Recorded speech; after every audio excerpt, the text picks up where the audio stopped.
the naturopathic system is broken as well. You'd be hard pressed to find any holistic healer with a massive acne gallery, and the reason is because the system is broken, and no one has admitted to how challenging this condition is. I believe the reason there is such a problem with acne is because there is an underestimation of acne, and the reason there's an underestimation of acne is because of the massive commercials that have gone down for the last 20 years using the word acne as if it were not a medical condition. It'd be like, hey, we can treat lupus in 3 days. Just eat this and your lupus is gone. It's an absolute underestimation. Some people have very mild cases and their acne is very simple to beat, and the other people are so difficult that anyone who would say just do this, just do that is completely out of their league. They don't realize how difficult it can be. Yeah, definitely. So with your program, is it just topicals only, or do you work with a holistic routine as well? With a holistic routine, you said? Yeah. So do you work all with food or reducing stress or anything else?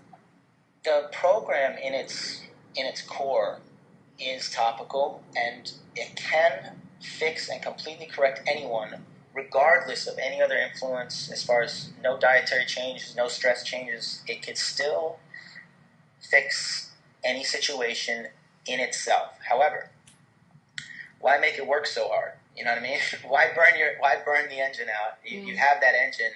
There's so many factors that can alleviate or change the aggravating situation that can make the topical system work with less effort. And so that's where the other conversations come in, as far as food, as far as stress, as far as exercise, as far as well-being in general, your emotional reactivity. All that stuff is buzzing those nerves, and they can definitely aggravate your acne. And really, I speak of holistic treatment of acne the way I speak of holistic treatment for all chronic conditions, and that's the way I believe it should be looked at. If exercising more and eating well can help other chronic conditions, it can also help acne, and it does, and it's for the same reason. Your body works off of balance. It's just that the problem with attacking a current situation of acne that's been cooking for 3-4 years with purely holistic means, you might not be clear for 7 years, and it's a little too slow, and in that time gap, people scar their face permanently, and that's where I think the holistic system is broken when it comes to treating acne. That's my biggest criticism, is that low success rate overall, relative, and slow success rate when successful, and you don't really have all that time. Some people scar much easier than others. Some people scar within 6 months of their first breakout ever, and they're completely scarred. And so, if someone's telling someone like that, oh, just eat this, eat that, whatever, they've underestimated the situation again. Yeah, it's so definitely... There's a danger. There's a danger there. There's definitely a whole lot of pieces to the puzzle, aren't there? Yeah, there's I want people who are treating acne in a very amateur way to be conscious of the dangers in undertreatment. When you undertreat acne, you've done someone a huge disservice. Not you personally, because I know you're bringing people amazing resources. But when anyone adamantly says, just do this, and they're not going to take responsibility if it doesn't work, they've done someone a huge disservice. What you do by giving someone advice if they don't get better, number one, you increase their spiral of failure. They become a double kind of loser. They lose once, then they lose twice, and then they just give in. And they kind of live with a treatable condition for the rest of their lives. And you also waste their time, and that time is precious for some people who are taking real wear and tear. I think the difference as well with you and me is we've got the story where we've suffered a lot from acne in the past, and we know the emotional side of it, and we know how difficult it can be to deal with it. So I think that really helps when we're teaching others how they can cope with their own condition as well. Definitely. Yeah, they need that. They need that. What about the difference between adult acne and teenage acne?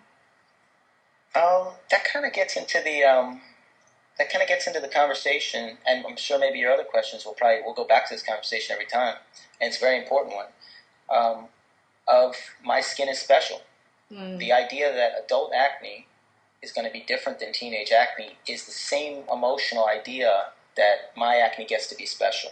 By labeling it hormonal acne, adult acne, special acne, it kind of, I believe it's a coping mechanism to make people feel better. I say, well, I can't just have teenage acne. I'm too old for that. I must have something different, something rare, something special. They've been watching House MD a lot on TV, a rare diagnosis called hormonal acne or adult acne. And I just, once you get the idea in your head that there's no cases special, you begin to work at the right angle to get it beat.